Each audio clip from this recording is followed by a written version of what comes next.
আমাদের প্রিয় নবী মুহাম্মদুর রাসূলুল্লাহ, সকলে বলি সাল্লাল্লাহু আলাইহি ওয়াসাল্লামের প্রতি, নবীর প্রতি দরুদ পড়া হচ্ছে। আমরা কত বড় আশিক, কত বড় নবীর প্রেমিক, আমাদের মুখে বল নাই। দরুদ যেখানে পড়া হয়, কেউ যদি চুপ থাকে, নবী বলেন সেই সবচাইতে বড় কৃপণ। নবীর প্রতি ভালোবাসা আছে মুসলমান? কি আছে? কথা বলেন। আমি কি কবরস্থানে ওয়াজ করছি নাকি? খারাপ নেবেন না কথাটা। এই মজলিসগুলো আমার আপনার ব্যাটারি চার্জের জন্য এই মজলিসগুলোর সিস্টেম গড়া হয়েছে। আওয়াজ না দিলে কথা বলতে ভালো লাগবে না। দরুদ পড়ছি রাসূলুল্লাহ সাল্লাল্লাহু আলাইহি ওয়াসাল্লামের প্রতি। নবীর প্রতি প্রেম বোঝা যায় তখন যখন নবীর প্রতি দরুদ পড়া হয়। কথা বুঝে আসছে কি মুসলমান? কথা বুঝে আসছে?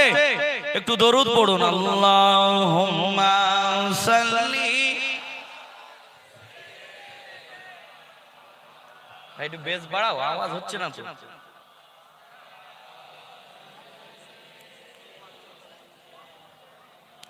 আমি যদি কোনদিন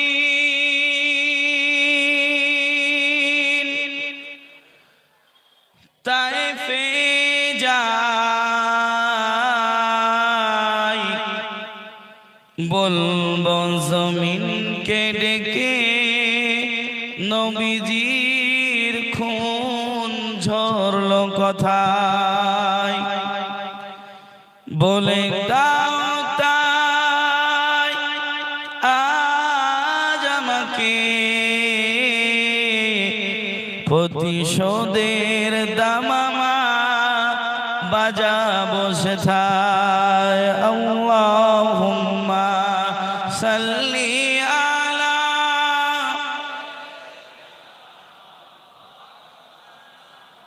ওয়া আলা আলি সাইয়্যিদিনা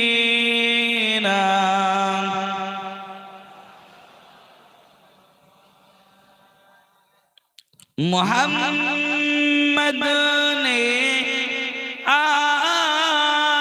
आकर कुफ्र को मिटाया, कुफ्र को मिटाकर सदाकत बताया, कलिमा ला इलाहा इल्लल्लाह। जोरे जोरे पढ़ी ला इलाहा इल्लल्लाह, ला इलाहा इल्लल्लाह, ला इलाहा इल्लल्लाह, मुहम्मदुर রাসূলুল্লাহ। সকলে পড়ি সাল্লাল্লাহু আলাইহি ওয়াসাল্লাম। মুআজ্জাজ মুকাররম জাতির মাথার মুকুট ওয়ারাসাতুল আম্বিয়া হযরত হাক্কানি উলামাগণ, দূর দূরান্ত থেকে আগত আল্লাহ পাকের আশিকিন, জাকিরিন, শাকিরিন, মুহিব্বিন, মুরব্বিয়ানে আওয়াম, কলিজার টুকরা আমার সমবয়সী যুবক বন্ধুগণ, স্নেহের ছোট ভাই, পর্দার অন্তর আড়ালে অবস্থানরত সম্মানিত আমার আম্মা জান ও বোনেরা, মালিকের দরবারে লক্ষ কোটি শুকর ও সুজুদ রব্বুল আলামিন আমাদের সকলকে দুনিয়ার সমস্ত ব্যস্ততা থেকে দূরে সরিয়ে রেখে কামিলিন আল্লামা আজান গাছী রহমাতুল্লাহ আলাইহির হুকুম প্রাপ্ত মজলিসে আমাকে আপনাকে কিছু সময়ের জন্য কোরআন সুন্নাহ থেকে আলোচনা শোনার এবং আমি গুনাহগারকে বলার তৌফিক দিয়েছেন। সকলেই পড়ছি আলহামদুলিল্লাহ। মুসলমানের এমন আওয়াজ হবে আমি আশা করি নাই। পিছনে ভয় আছে নাকি? কি কোনো ভয় আছে? কেউ যেটা পারে না পারে কে? আরো জোরে বলুন। কেউ যেটা শোনে না শোনে কে? কেউ যেটা দেওয়ার ক্ষমতা রাখে না, শুধুমাত্র কেবলমাত্র যিনি রাখেন তিনি। সমস্ত শুকরিয়া করব কার জন্য? সুস্থতায় থাকি অসুস্থতায় থাকি, ব্যবসা লাভ হোক লস হোক, যে অবস্থায় থাক না কেন আমরা প্রত্যেকটি পরিস্থিতিতে শুকরিয়া করব কার? আর একবার পড়ি আলহামদুলিল্লাহ। আজ এখানে প্রমাণ করে আমরা বাড়ি যাব মুমিন আর মুনাফিকের মধ্যে পার্থক্য কি।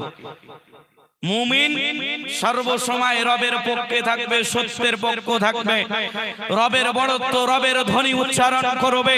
আর মুনাফিক শুধু কেবলমাত্র টাচ দিয়ে যাবে, সত্যর দিকে পৌঁছাবে না, বলবে আমার বাড়ি কাজ আছে, এই সমস্যা সেই সমস্যা। তবে ঈমানওয়ালা যেখানেই রবের কথা আলোচনা হবে, যেখানেই নবীর কথা আলোচনা হবে, ঈমানদার সেখানে ঝাঁপিয়ে পড়বে। জোরে বলো আমরা ঈমানদার, ঠিক না বেঠিক? কথা বলুন, আরো জোরে বলুন। অল্প সময় বলবো। আমার আগে যিনি বলে গেছেন তিনিও আমার মুরব্বী, আমার পরে যিনিও বলবেন তিনিও আমার অনেক উস্তাদ সমতুল্য, এবং তানার কাছে পড়াশোনাও করেছি। তানার এবং পূর্বে যিনি বলেছেন, দুই বড় ব্যক্তিত্বর মাঝে আমি পড়ে গেছি। কি বলবো আমি খুঁজে পাচ্ছি না, তবে আশা রাখছি কোরআন সুন্নাহ থেকে বলবো, আপনারা শুনবেন তো ইনশাআল্লাহ। রাসূলুল্লাহ সাল্লাল্লাহু আলাইহি ওয়াসাল্লামের প্রতি লক্ষ কোটি দরুদ ও সালাম বর্ষিত হোক। আমরা সকলে পড়ছি আল্লাহুম্মা আমিন, আল্লাহুম্মা আমিন। প্যারে হাজিরিন, এটা মেম্বারে রাসূল এখানে দাঁড়িয়ে কথা বলার নিজস্ব কোনো যোগ্যতা নাই, শুধু কেবলমাত্র বড়দের আদেশ পালনার্থী, মুর্শিদের হুকুম পালনার্থী দাঁড়িয়েছি। আমার মুনিব, আমার রব, আমার খালিক, যিনি দো জাহানের রব রব্বুল আলামিন, যিনি, তিনি যদি আমার এই গোনামাকা জবান দিয়ে কিছু কথা বলিয়ে নেন তাহলে সম্ভব, অন্যথায় আমার জবান খোলার ক্ষমতা নাই। মুসলমান ইমানদার আল্লাহর গোলাম, আমি আপনাদের প্রত্যেককেই অনুরোধ করছি, অল্প সময়ের জন্য আমরা এখানে এসেছি, সময়টা আমরা শুধু কেবলমাত্র কোরআনের জন্য ব্যয় করব ইনশাআল্লাহ। কোরআনের আলোচনা শুনলে আমার আপনার দিল প্রশান্তি পাবে, কোরআনের আলোচনা শুনলে আমার আপনার দিলটা খুলে যাবে আল্লাহর জন্য, রাসূলের জন্য। জোরে বলুন সুবহানাল্লাহ। প্যারা হাজিরিন, কোরআনের আলোচনা শোনার পরে তিন শ্রেণী তৈরি হয়। কয় শ্রেণী? জোরে বলুন। কোরআনের আলোচনা শোনার পরে এক শ্রেণী কোরআনের আলোচনা বন্ধ করতে চাইবে, কোরআনের আলোচনা ক্লোজ করতে চাইবে, তাদের নাম হলো কাফের সম্প্রদায়। দ্বিতীয়ত, কোরআনের আলোচনা শোনার পরে সাইড কেটে চলে যাবে, সময় নাই, এই সমস্ত অজুহাত দিয়ে চলে যাবে, এদের পরিচয় কোরআন বলছে এরা মুনাফিক। তৃতীয় পরিচয় হলো কোরআন বলে, কোরআনের আলোচনা শোনার পরে নিজের দিলটাকে আল্লাহর ভয়ে কম্পিত করে নিয়ে কোরআনের আলোচনা শোনার পরে নিজেকে দামি মনে করে ঈমানটাকে আরো বৃদ্ধি করে নিয়ে সে সেই কোরআনের আলোচনায় সহযোগিতা করবে, সেখানে বসবে, সেই মোতাবিক নিজের জিন্দেগি গড়বে, তার পরিচয় হলো মুমিন। জোরে বলুন সুবহানাল্লাহ। এই তিন শ্রেণীর মধ্যে শ্রেষ্ঠ শ্রেণী হলো মুমিন, যারা আল্লাহয় বিশ্বাসী, আখিরাতে বিশ্বাসী, তাদের দাম আল্লাহর কাছে অনেক বেশি। জোরে বলুন। আমরা ঈমানওয়ালা হতে চাই, মুমিন হতে চাই, ঠিক না বে ঠিক? কোরআনের আলোচনা যেখানে হবে আমরা সহযোগিতা করব, কারণ নবী বলেন মান ক্বালা বিহি সাদাকা, যে কোরআন দিয়ে কথা বলে সে সত্য কথা বলে। ওমান হাকামা বিহি আদালা, যে কোরআন দিয়ে বিচার করে সত্য বিচার করে। কোরআন দিয়ে যদি কেউ ডাকে সে সিরাতাম মুস্তাকিম, সরল সঠিক পথের দিকে ডাকবে। জোরে বলুন সুবহানাল্লাহ। বর্তমান সময়ে কত কিছু দেখবেন, আর বাকি রইল কোথায়? ইমানদারের উপরে চাপ, মুমিনের উপরে চাপ, এই করব তাই করব, ইমানদারকে হেনস্থ করা, লাঞ্ছিত, বঞ্চিত, অপমানিত করা। গোটা বিশ্ববাসীর দিকে তাকিয়ে দেখুন, মুসলিম মার খায় কেন? মুসলিম কি করেছে? কারোর কি গদি কেড়ে নিয়েছে? না, মুসলমান কারোর ক্ষমতাও কাড়ে নাই, গদিও কাড়ে নাই। তাহলে মুসলমান মার খায় কেন? একটাই কারণ, সে রবকে ভুলেছে, নবীর সুন্নাহকে ভুলেছে। ঠিক না বেঠিক? আরো জোরে বলুন। আমি শুধু কেবলমাত্র মাঠটাকে গরম করে দিয়ে যাব, তারপরে আমার ওস্তাদ তিনি আছেন, তিনি কথা বলবেন সুন্দর সুন্দর কোরআন হাদিস থেকে। আমি কোরআনুল কারীম থেকে যে আয়াতে কারিমা তেলাওয়াত করেছি, সেই আয়াতে কারিমা থেকে সংক্ষিপ্ত শিক্ষা বার করে আমার বায়ানীতি করব ইনশাআল্লাহ। সকলে বলি ইনশাআল্লাহ। প্যারে হাজিরিন, আমি অনুরোধ করছি, আমি এসেছি এখানে কথা বলছি আজান গাছির পক্ষ হয়ে এই নয়, তানার দল বাড়ানোর জন্য এসেছি এটাও নয়, ফুরফুরার পক্ষ হয়ে এটাও নয়, তাবলীগের পক্ষ হয়ে এটাও নয়। আমি এসেছি কথা বলছি দাঈলাল্লাহ, অর্থাৎ আল্লাহর বান্দাগুলোকে আল্লাহর দিকে ডাকতে। আমি প্রথমেই বলে নিচ্ছি আপনার কাছে, আমার কথা যদি কোরআন হাদিসের অনুকূলে না হয়, আমার তখনই আপনি সাথে সাথে আমাকে ঘাপ করে ধরবেন, কারণ কোরআন হাদিসের বাইরে কোন সূত্র আল্লাহ চেনাতে পারে না, কোরআন হাদিসের বাইরে কোন সূত্র নবী চেনাতে পারে না। কোরআন হাদিস যথেষ্ট আল্লাহ এবং রাসূল পর্যন্ত পৌঁছানোর জন্য। জোরে বলে আরো জোরে। প্যারে হাজিরিন, মুসলমান ইমানদার আল্লাহর গোলাম, আমি আপনাদেরকে অনুরোধ করে বলছি, দিলটা নরম করুন, আল্লাহর জন্য সময়টা বার করুন, কোরআন মোতাবেক জীবন গড়ার নিয়ত করে নেন। শ্রেষ্ঠতম জিন্দেগি যিনি দিয়ে গেছেন, শ্রেষ্ঠতম আদর্শ যিনি দিয়ে গেছেন, আমার আপনার প্রিয় নবী, আমার আপনার কলিজার নবী মুহাম্মাদুর রাসূলুল্লাহ সাল্লাল্লাহু আলাইহি ওয়াসাল্লাম। নবীর কথা মোতাবেক আমি আপনি যদি জীবন সাজাতে পারে, আমার আপনার জন্য আখিরাতে নাজাতের জারিয়া হবে। আল্লাহ আমাকে আপনাকে জান্নাতের মেহমান বানিয়ে দিবে। ও দুনিয়ার মানুষ, আমরা যে কোরআন থেকে কথা শুনতে এসেছি, আমরা ইমানদার কোরআনকে সর্ব জায়গায় রাখবো, কিন্তু আমি কয়েকটা সামাজিক কথা বলার জন্য দাঁড়িয়েছি। আমি উড়ু তাড়ু কথা বলতে ভালোবাসি না, আমি কোরআন থেকেই বলবো, সামাজিক কর্মকাণ্ড বলবো, যেটা মুসলমান খারাপ করেছে সেই কথাটা আলেম তুলে ধরবে, কারণ আলেম জাতিকে পরিবর্তনের জন্য কথা বলে। এবারে মানুষ যদি আলেমের কথা শুনে মন খারাপ করে চলে যায়, সে কখনো নিজেকে পরিবর্তন করতে পারবে না। একটা আলেম কথা বলে জাতির পরিবর্তনের জন্য, নবী এসেছিলেন মানুষের পরিবর্তনের জন্য। ওয়ারাসাতুল আম্বিয়া, আউলিয়ায়ে কেরাম, নবীর ওয়ারিসগণ, তারাও কথা বলেন বান্দাগুলোর দিল চেঞ্জের জন্য। ও দুনিয়ার মানুষ, কোরআন মোতাবেক জীবন সাজান। আমরা কোরআনটাকে শুধু তেলাওয়াতে সীমাবদ্ধ রেখেছি। আমি একটু তাড়াতাড়ি বলবো, কারণ লম্বা কথা, সময় অল্প, কবির মনোযোগ দিয়ে শুনুন। আমরা কোরআনটাকে নামাজে সীমাবদ্ধ রেখেছি, আমরা মসজিদে নামাজে তেলাওয়াত ঠিক রেখেছি, তবে এই কোরআনকে আমরা সমাজে দাঁড় করাতে চাই না। এই কোরআনটা আমরা সমাজে প্রতিষ্ঠিত হোক এটা চাই না। জেনে রেখে দেন, অনেকেই সকাল বিকেল দুপুর সন্ধ্যা এই কোরআন তেলাওয়াত করবে, চুম্বন করবে, আবার তাকে তুলে রেখে দিবে, কিন্তু এই কোরআনের রাজ কায়েম হোক, এই কোরআনের রাজ সমাজে কায়েম হোক, কোরআন দিয়ে সমাজ চলুক, এটা অনেকেই চাইবে না।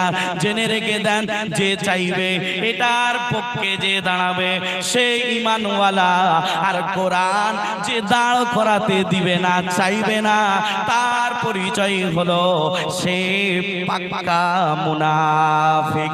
ঠিক না বেঠিক? এই কোরআন আমরা সর্ব জায়গায় নিয়ে আসতে চাই, কিন্তু জেনে রেখে দেন, অনেকেই বলে মোল্লা মসজিদ পর্যন্ত থাকবে, ময়দানে কেন?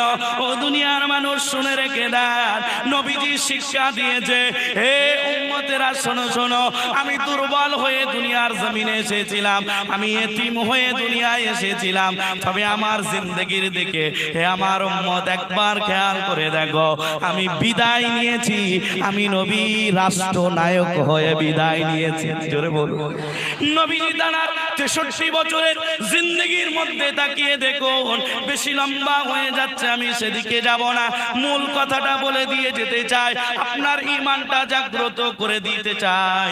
একটু গভীর মনোযোগ দিয়ে শুনুন। নবীজি সাল্লাল্লাহু আলাইহি সাল্লাম নবুয়তের দায়িত্ব পাওয়ার পরে 40 থেকে 53 এই 13টি বছর নবী গোপনে দাওয়াত দিয়েছিলেন। ও দুনিয়ার মানুষ, যখন আল্লাহর হুকুম আসলো হিজরত করতে হবে, নবীজি হিজরত করলেন। নবীজি মক্কা থেকে মদিনায় যাওয়ার পরে নবীজি রাষ্ট্র কায়েম করলেন, কোরআনের রাষ্ট্র। নবীজি আদালত কায়েম করলেন, কোরআনের আদালত। নবীজি পার্লামেন্ট তৈরি করলেন, কোরআনের পার্লামেন্ট।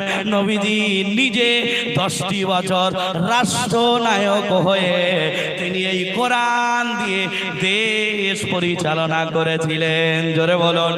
নবীজির উহুদের ঘটনা শোনার পরে অনেকেই কান্না করে, কান্নায় নিজেকে ভেঙে ফেলে। জেনে রেখে দেন, শুনে রেখে দেন, নবীজি সাল্লাল্লাহু আলাইহি সাল্লামের কষ্টের জীবনী বলে বলে নিজেও কাঁদে, শ্রোতাকেও কাঁদায়।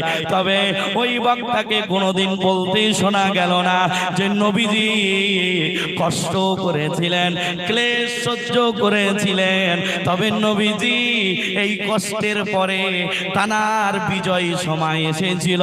নবীজি রাষ্ট্রনায়ক, প্রধানমন্ত্রী হয়ে কোরআন দিয়ে রাজ্য চালিয়ে, কোরআন দিয়ে দেশ চালিয়ে নবীজি শিক্ষা দিয়ে গেছে, উম্মাত রে যে অবস্থায় তোমার জীবন শুরু হয় তুমি ভেঙে পড়ো না রে উম্মাত। তুমি আমার দিকে তাকাও, দুর্বল ছিলাম, দুর্বল হয়ে শেষ করি নাই। আমি নবী যেভাবে কোরআনকে মসজিদ থেকে ময়দানে এনেছি, যেভাবে কোরআনকে আমি দেশ পরিচালনা করেছি, কোরআনের পার্লামেন্ট তৈরি করেছে।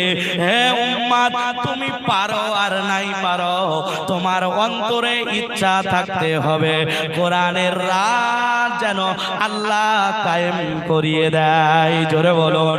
যে চাইবে না তার সাথে আমাদের কোনো সম্পর্ক নাই, কারণ আমরা দুনিয়ায় এসেছি, আমরা আল্লাহকে রাজি করতে এসেছি, মদিনাওয়ালাকে খুশি করতে এসেছি। জেনে রেখে দেন, শুনে রেখে দেন, অনেকেই বার হবে, নামাজের ইসলামটা সুন্দরভাবে মানবে, ওয়াজের ইসলামটা মানবে, রমজানুল মুবারক মাসের ইসলামকে মানবে। তবে এই কোরআনের সত্য কথাগুলো বললেই বলবে রাজনীতি করেছে। জেনে রেখে দেন, নবীজির 53 থেকে 63 এই 10টি বছর নবীজি নিজে দেশ পরিচালনা করেছিলেন রাষ্ট্রনায়ক হয়ে। অনেকেই নবীজির 63 বছরের জিন্দগির মধ্যে এই 10টি বছর আড়ালে রেখে আগাতে চাই, ঠিক না বেটি?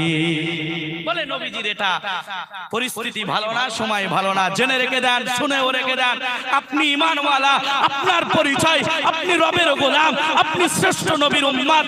আপনার পরিচয় এটা সর্বসময় জেহেনে রেখে আগে আগাতে হবে, কারণ পরিস্থিতি খারাপ হবে, আল্লাহ এটা চাইবে না। আর যদি পরিস্থিতি খারাপ হয়ে যায় আল্লাহ দুনিয়া আর রাখবে না। আল্লাহ মাননেওয়ালা, কোরআন মাননেওয়ালা বান্দা যতদিন দুনিয়ায় থাকবে আল্লাহ দুনিয়ায় রাখবে। আর পরিস্থিতি যতই খারাপ হোক, কোরআন যদি মানার পরিবেশ না থাকে আল্লাহ আর দুনিয়ায় রাখবে না, দুনিয়াটাই ধ্বংস করবে। ইমানদার, তোমার পায়ে পড়ে আমি বলে যাই, তোমার ঈমানটা তুমি ঠিক রাখো, কারণ ঈমানটা ঠিক রাখার প্রয়োজন চলে এসেছে। আপনার আমল কত আছে দেখবে না আল্লাহ, ঈমান কেমন আছে এটা দেখবে।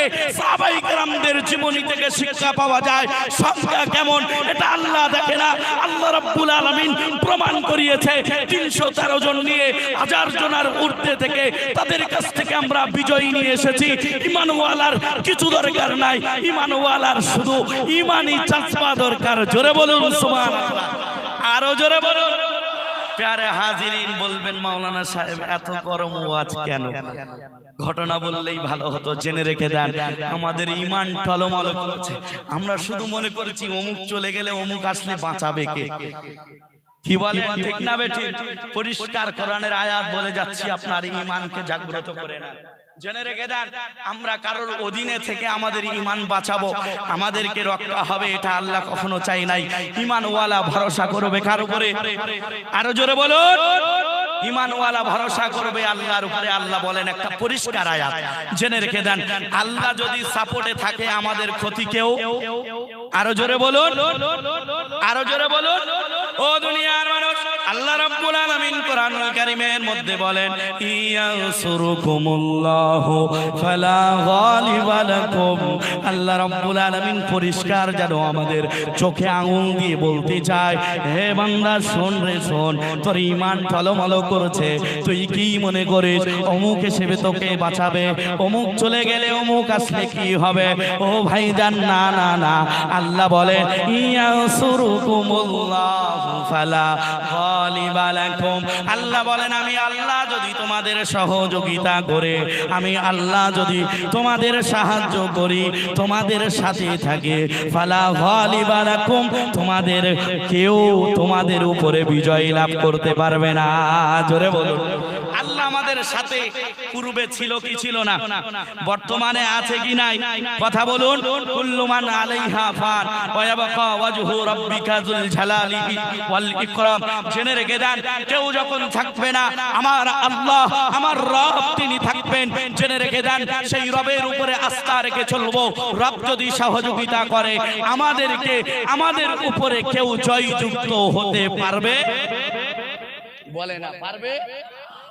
তারপরে আল্লাহ রাব্বুল আলামিন বলেন ওয়া ইয়াখুযুলকুম ফামাযাল্লাযী ইয়ানসুরুকুম মিন বাদি। ও দুনিয়ার মানুষ, আল্লাহ বলেন আমি আল্লাহ যদি তোমাদেরকে তাড়িয়ে দিই, তোমাদের থেকে আমি আল্লাহ যদি দূরে চলে আসি, এক কথায় আমি আল্লাহ যদি তোমাদের সাহায্য না করে, ও দুনিয়ার মানুষ আল্লাহ বলতে চাই রে বান্দা, আমি আল্লাহর পরে কে আছে তোমাদের সহযোগিতা করবে? আল্লাহ বলছেন, কোরআনের কথা শুনিয়ে যাচ্ছে। আল্লাহ বলেন আমি রবের পরে কে আছে তোমার সহযোগিতা করবে? জেনে রাখো বান্দা, আমি তোমাকে যদি সহযোগিতা করি, তোমার উপরে কেউ জয়যুক্ত হতে পারবে না। আর আমি রবকে যদি তুমি ছেড়ে দাও, নমরুদ, হামান, সাদ্দাত, ফিরাউন, আবু জাহেল, উতবা, শাইবা, ওয়ালিদ ইবনে মুগীরা, তাদেরকে আমি যেভাবে লাঞ্ছিত বঞ্চিত করেছি, তারা আমার সাথে গাদ্দারি করেছিল।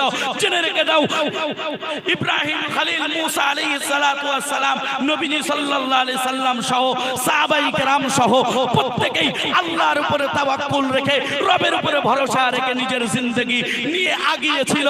আমি আল্লাহ তাদের পাশে থেকে তাদের জয় লাভ করিয়ে দিয়েছি। খলিল ইব্রাহিমকে জয় দিয়েছে আমি আল্লাহ, মুসাকে ফিরাউনের কবজ থেকে বাঁচিয়ে জয় দিয়েছে আমি আল্লাহ, আমার প্রিয় হাবিব মুহাম্মদুর রাসূলুল্লাহকে জয় দিয়েছি আবু জেহেলের কবজ থেকে আমি আল্লাহ জয় দিয়েছি। গোটা বিশ্ববাসীকে কোরআন জানিয়েছি, সাথে আছি আমি আল্লাহ। জোরে বলুন সুবহানাল্লাহ। আমাদের সাথে আছে কে? আরো জোরে বলুন। আপনি বলবেন মাওলানা সাহেব তাহলে আমরা মার খাচ্ছি কেন? কয়েকটা কারণে আল্লাহ সেটা বলছেন, কবির মনোযোগ দিয়ে শুনি। আল্লাহ রাব্বুল আলামিন বলেন ওয়া আতিউল্লাহা ওয়া রাসূলা। আল্লাহ রাব্বুল আলামিন দুটি আদেশ করলেন, একটি নিষেধ করলেন। একটু গভীর মনোযোগ দিয়ে শুনে আল্লাহ বলেন অনুসরণ তুমি করবে আল্লাহকে, অনুসরণ তুমি করবে রাসূলকে। ওয়ালা তানাযাউ ফাতাফশালু ওয়া তাযহাবা রিহুকুম ওয়াসবিরু। ও দুনিয়ার মানুষ, আল্লাহ রাব্বুল আলামিন বলেন আর তোমরা নিজেদের মধ্যে মারামারি করো না, নিজেদের মধ্যে দলাদলি করো না। ওয়াসবিরু, তোমরা সবর করো। ইন্নাল্লাহা মা'আস সাবিরিন, আমি আল্লাহ সবরকারী ধৈর্যশীল যারা, আমি আল্লাহ তাদের সাথে আছি। জোরে বলুন। ও দুনিয়ার মানুষ, আমার আব্বা জানেরা, আমার ভাই জানেরা, আজ আমাদের জীবনের দিকে তাকালে আমরা আল্লাহকে হয়তো ঠিক মতন মানতে পারি না, দুনিয়াদারিতে ব্যস্ত, নবীর আদর্শ আমার আপনার ভিতরে নাই, কিন্তু আমাদের মধ্যে দলাদলি মারামারি আছে না নাই? ঠিক না বে ঠিক? আমি ফুরফুরার অনুসারী, আমি তাবলীগের অনুসারী, আমি আহলুল হাদিস, আমি আজান গাছির অনুসারী, আমি হাক্কানি। ও দুনিয়ার মানুষ, এটা করতে করতে করতে করতে আমাদের জিন্দেগিটা শেষ হয়ে গেল, কিন্তু এখন আমরা ভালোর রাস্তায় আসতে পারলাম না। ও বাবাজি, আল্লাহ রাব্বুল আলামিন কি বলতে চাইছেন? আমরা দুটি আদেশ মানছি না, একটা করছি বলে আমাদের মধ্যে আমাদের ক্ষমতা আমরা হারিয়ে ফেলেছি। আল্লাহ তো সেটাই বলে, ফাতাযহাবারি হুকুম আসবিরু, তোমরা তোমাদের ক্ষমতাও হারিয়ে ফেলবে তোমরা যদি আমার কথা না মেনে চলো, আমার আদর্শ নবীর আদর্শ মেনে যদি না চলো, তাহলে তোমরা নিজেদের মধ্যে মারামারি যদি করো তোমরা তোমাদের ক্ষমতা হারিয়ে ফেলবে। আল্লাহ যেন অপর আয়াতের মধ্যে এমন বলেন, ওয়ালা তাহিনু ওয়ালা তাহজানু ওয়া আনতুমুল আ'লাউনা ইন কুনতুম মুমিনিন। আল্লাহ বলেন, ভেঙে পড়ো না, ভীত সন্ত্রস্ত হও না, তোমাদের জয় দেব, তোমাদের হাতে রাজত্ব তুলে দেব। শর্ত হলো ইন কুনতুম মুমিনিন, যদি তোমরা মুমিন হয়ে যাও। জোরে বলুন। ও দুনিয়ার মানুষ, এই যে ফেস্টান আপনি দেখছেন, এই মজলিসটা দীর্ঘই অনেক দিন ধরে চলে আসছে, প্রতি বছরের নাই এবছরেও হচ্ছে। আল্লামা আযান গাজী রাহমাতুল্লাহ আলাইহি এই মজলিসটাই জীবনতলায় এই ফুটবল মাঠে কেন কায়েম করলেন, এটা ছাড়িয়ে কেন যাচ্ছেন? জেনে রেখে দেন, পথ বলা মানুষগুলো যেন পথের দিশা পাওয়ার পরে, পথ বলা মানুষগুলো যাতে সত্যের পথটা পাওয়ার পরে নিজেকে পরিবর্তন করে নিতে পারে। জোরে বলুন। ও দুনিয়ার মানুষ, আমার আব্বা জানেরা, আমার ভাই জানেরা, আমার মুর্শিদ আল্লামা আযান গাজী রাহমাতুল্লাহ আলাইহি তিনি সত্যের সংগঠন তৈরি করলেন। আপনি বলবেন, ও মাওলানা সাহেব, আপনি তো এতক্ষণ ঠিক ছিলেন, হঠাৎ আযান গাজীর পক্ষে কথা বলছেন কেন? ও দুনিয়ার মানুষ, শুনে রেখে দেন, জেনে রেখে দেন, আমি সংক্ষিপ্ত ভাবেই বলছি, আপনার দিল পরিবর্তনের জন্য আমি আমার প্রাইভেট টিচার হিসাবে, আমার রুহানি ডেভেলপের জন্য, আমার আভ্যন্তরীণ ডেটা পরিবর্তনের জন্য আমি প্রাইভেট টিচার হিসাবে আল্লামা আযান গাজীকে বাছাই করে নিয়েছে। আপনি ফুরফুরার অনুসারী, আপনার প্রাইভেট শিক্ষক ফুরফুরার দাদা হুজুর পীর কেবলা রহমাতুল্লাহ আলাইহি, পীর আবু বকর সিদ্দিক রহমাতুল্লাহ আলাইহি এবং তার পাঁচ সাহেবজাদা হতে পারে। আপনার প্রাইভেট শিক্ষক বেরলভী রহমাতুল্লাহ আলাইহি হতে পারে। আপনার প্রাইভেট শিক্ষক তাবলীগ, আপনার প্রাইভেট শিক্ষক আহলুল হাদিসের কোনো বড় শায়েখ হতে পারে। তবে জেনে রেখে দেন, শুনে রেখে দেন, আমাদের মধ্যে কোনো তফাৎ নাই। গোটা মুসলিম উম্মার প্রাইভেট শিক্ষক আলাদা আলাদা হতে পারে, তবে গোটা মুসলিম উম্মার প্রধান শিক্ষক হলো একমাত্র, শুধুমাত্র যে পয়গম্বরের লাকাব হলো হাবিবুল্লাহ মুহাম্মাদুর রাসূলুল্লাহ সাল্লাল্লাহু আলাইহি ওয়াসাল্লাম। জেনে রেখে দেন, ও দুনিয়ার মানুষ, আল্লাহ বলেন, আমার অনুসরণ করো, আমার হাবিবের অনুসরণ করো, তোমরা নিজেদের মধ্যে দলাদলি করো না। যদি করো তাহলে কি হবে? তোমরা তোমাদের ক্ষমতা হারিয়ে ফেলবে। জেনে রেখে দেন, আযান গাজী রাহমাতুল্লাহ আলাইহি তার পদ্ধতি যেভাবে বলে গেছেন, কোরআন সুন্নাহর আলোকে বলেছেন, তিনি বলেছেন এইভাবে চলো জান্নাত পাবে। ফুরফুরার পীর আবু বকর